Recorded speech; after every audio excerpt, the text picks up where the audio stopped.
To get the count of groups, initiate a new HTTP request, list groups.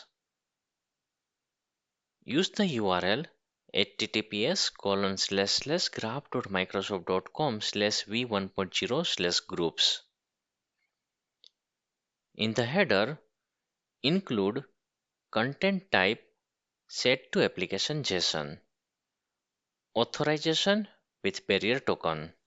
Need assistance with token creation? Explore the video tutorial how to generate access token in Azure Entra ID using the Graph API. Accessible via the link provided in video description.